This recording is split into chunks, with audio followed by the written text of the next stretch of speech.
Saudara, sosok IWAS yang kini menjadi tersangka pelecehan seksual di Lombok, Nusa Tenggara Barat kini terus jadi sorotan publik. Kasusnya ramai diperbincangkan dengan menuai tanda tanya besar di masyarakat. Lantaran dengan kondisinya saat ini, rasa-rasanya tudingan yang dialamatkan padanya sulit dipercaya. Namun nyatanya sejak muncul laporan seorang perempuan yang mengaku dilecehkan oleh IWAS dari waktu ke waktu, jumlah korbannya terus bertambah. Lambat laun keraguan khalayak ramai atas ketidakberdayaan IWAS mulai memudar.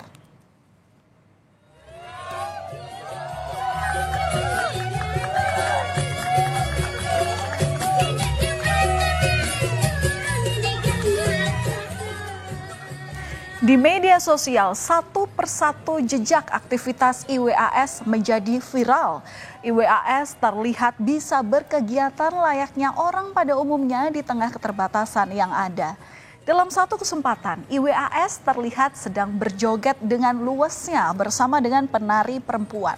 Gestur IWAS kala itu pun menuai beragam komentar dari warganet.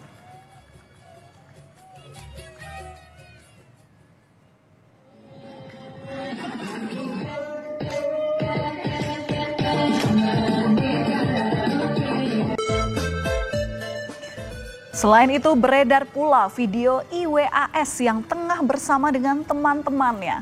Ramai disebut di dunia maya bahwa ada dugaan IWAS mengonsumsi minuman keras meski belum ada konfirmasi terkait hal itu. IWAS pun terlihat seperti menikmati waktu bersama teman-temannya, bahkan diselingi aksi berjoget.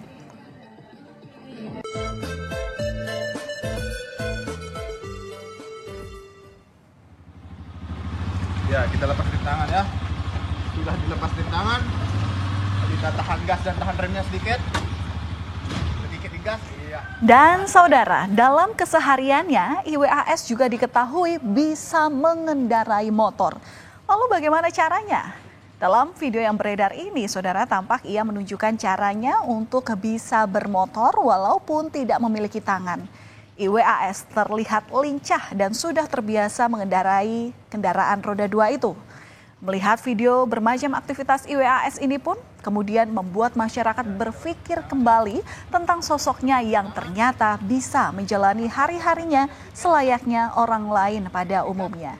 Baru-baru ini, rekaman suara yang diduga sebagai IWAS saat mendekati seorang perempuan pun beredar di dunia maya. Laporan rekaman itu diterima oleh Komite Disabilitas Daerah KDD NTB Joko Jumadi. Ada yang sukses, tapi dia lagi diangkut sama orang, dirusak sama seseorang. Saya punya bawaan mantra di tas saya isinya. Itu bawaan dari lahir yang bisa baca seseorang. Saya tahu kamu lagi banyak masalah. Saya bilang kamu harus kuat. Kalau enggak, kamu akan sukses. Percaya sama saya. Siapa nama kamu? Iku. 6 tahun saya nyari kamu. Tanpa saya sadarin kemana saya nyari orang yang bisa mengerti. Enggak saya tahu di mana. Entah hati saya kenapa jatuh di sini deh. Dari mana saya tahu? Itu pikiran. Kamu mau berubah atau tidak? Kalau kamu tidak mau berubah, saya pergi. Tapi kalau kamu berubah, saya akan tetap di sini dengan mengasih tahu bagaimana cara kesuksesan kamu. Setelah berbagai pro kontra muncul sejak penetapan IWAS sebagai tersangka kasus pelecehan seksual, polisi akhirnya menggelar rekonstruksi terkait kasus ini. Rekonstruksi digelar di 3 lokasi tempat kejadian perkara, yakni di Taman Udayana Mataram, Nang Homestay, dan Jalan di Islamic Center Mataram. Rekonstruksi yang dilakukan tim di Treskrimum Polda NTB disaksikan oleh Kompolnas, kuasa hukum, dan pendamping korban. Jumlah adegan pun bertambah seiring dengan jalannya rekonstruksi. Tersangka IWAS dihadirkan dalam rekonstruksi atas kasus dugaan pelecehan seksual berdasarkan laporan korban berinisial AM. Seluruh adegan dalam rekonstruksi ini dilakukan berdasarkan keterangan dari 2 versi, yakni dari korban dan juga dari tersangka.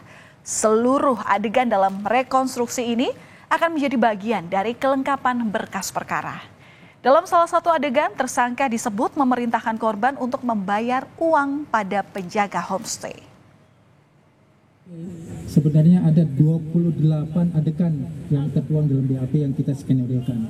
Tetapi saat ini berkembang di lapangan itu ada 49 adegan. Hal ini disampaikan karena ada perkembangan perbuatan yang dilakukan oleh tersangka itu mengembang di lapangan. Ini kami laksanakan, kenapa? Karena kami mengakomodir keterangan-keterangan yang diberikan oleh tersangka dan perbuatan yang dilakukan di 3 TKP. Kalau kita mundur ke belakang, saudara, sebelumnya di tanggal 9 Desember atau hari Senin lalu, tersangka kasus dugaan pelecehan seksual dengan korban yang disebut-sebut mencapai 15 orang ini menjalani pemeriksaan polisi di Mapolda NTB. Dalam proses pemeriksaan, tersangka didampingi oleh ibu, pengacara, dan diawasi oleh Komite Disabilitas Daerah NTB. Pemeriksaan tersebut merupakan pemeriksaan yang kedua kalinya. Sementara dari 15 orang yang diduga menjadi korban, 8 orang diantaranya telah menjalani pemeriksaan. Sudah 2 kali diperiksa polisi, IWAS tetap membantah melakukan pelecehan seksual. Sejak awal ia mengaku heran dirinya mengapa bisa ditetapkan sebagai tersangka pelecehan seksual. Bahkan kini jumlah korban terus bertambah. Meski demikian, polisi menyampaikan bahwa dengan kemampuannya tersangka dinilai bisa mengarahkan korban untuk melakukan yang ia inginkan. Kan pertama satu cewek, yang saya ajak pergi satu cewek, kok ada 2. 2 yang masuk ke kamar itu? Enggak, maksudnya yang laporan itu, ya gitu. Oh, laporan ada 2 korban. Ya itu ditambahin sama siapa polisinya atau siapa gitu. Saya ditanya-tanya sama polisinya, mungkin yang dulu-dulu itu dinyain atau gimana, itu yang saya nggak tahu. Saya nggak berani ngomong apa-apa. Yang pertamanya 1 laporan ini, yang saya bingungkan mungkin dicari-cari kesalahan saya yang dulu-dulu. Karena mungkin peristiwa yang terdahulu sama mantan pacaran ini belum lama terjadi, ya belum lama hilang, dia ancam ada kalimat seperti itu, dia terpaksa menuruti apa kemauan dari si pelaku. Ya, berangkatlah ke salah satu homestay yang memang kendaraan yang digunakan kendaraan korban, karena memang pelaku tidak membawa kendaraan, tetapi yang mengarahkan ke homestay atas nama homestay Nans itu adalah si pelaku. Sementara Koordinator Komite Disabilitas Daerah Joko Jumadi menyebutkan bahwa tersangka ini mampu melakukan perbuatan yang dituduhkan kepadanya. Sebelumnya terhadap tersangka dilakukan penilaian personal yang kemudian bisa menjadi salah satu dasar untuk melihat kapabilitas tersangka dalam melakukan suatu hal. Joko pun bilang bahwa posisi Komite Disabilitas Daerah bukan sebagai pembela tersangka, melainkan memastikan hak-hak tersangka yang merupakan penyandang disabilitas terpenuhi.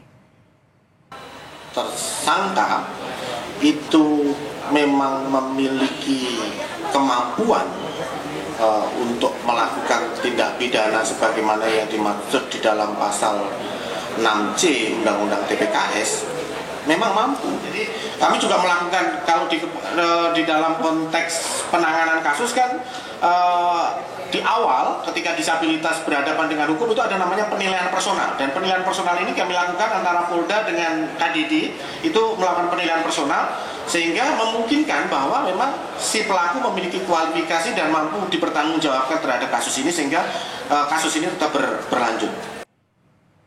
Sedangkan Menteri Sosial Saifullah Yusuf juga sempat melihat penanganan tersangka IWAS dalam kunjungannya ke Mataram, Nusa Tenggara Barat. Ia meninjau bagaimana proses kolaborasi Komite Disabilitas Daerah dengan Polda NTB. Mensos juga meninjau fasilitas dan penanganan tersangka IWAS. Ia juga memastikan hak-hak tersangka yang merupakan penyandang disabilitas terpenuhi saat dilakukannya pemeriksaan di kantor polisi meski sebagai tersangka. Butuhkan apa, kursi roda atau mungkin juga fasilitas-fasilitas lain seperti toiletnya segala macam, itu kan memerlukan layanan khusus. Jadi yang sifatnya layanan-layanan khusus itu disiapkan semua oleh bapak-bapak kepolisian. Ini penting sekali.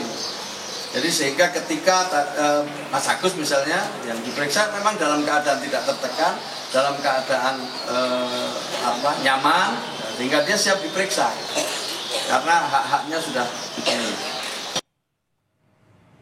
Di sisi lain, menurut pendamping korban, sejumlah korban merasa terpukul karena bantahan tersangka. Para korban disebut mengalami trauma dan ketakutan hingga akhirnya meminta perlindungan dari Lembaga Perlindungan Saksi dan Korban atau LPSK. Hingga kini, setidaknya ada 5 korban yang meminta perlindungan pada LPSK. Wakil Ketua LPSK Sri Supariyati mengatakan pihaknya berkomitmen untuk memberikan fasilitas guna memperkuat proses peradilan pidana. Namun, ada sejumlah kendala dalam proses penegakan hukum kasus asusila pemuda disabilitas karena keterangan korban yang belum jadi basis utama. Ditanyakan apakah ada ancaman secara langsung, memang tidak ada ancaman secara langsung, tapi bagaimanapun kan kondisi korban ini masih sangat rentan ya dengan viralnya berita ini dan pro kontra di masyarakat. Jadi bagaimanapun juga korban butuh untuk perlindungan keamanan dan juga secara psikologis perlu dikuatkan seperti itu. Berapa yang minta perlindungan? 5 orang korban dewasa itu. Mereka masih sangat ketakutan untuk kemudian berinteraksi dengan orang di luar tim dan kepolisian atau orang-orang yang memang berwenang untuk proses hukum ini ya gitu. Jadi mereka memang hanya masih berinteraksinya dengan kami saja. Masih panjang perjalanan kasus pelecehan seksual dengan tersangka yang terbilang tak biasa. Polisi masih terus mengumpulkan barang bukti dengan memeriksa tersangka IWAS dan juga para korban. Satu persatu fakta bermunculan meski tersangka hingga kini masih membantah semua tuduhan. Semoga kasus ini segera bisa diselesaikan dengan terang benderang.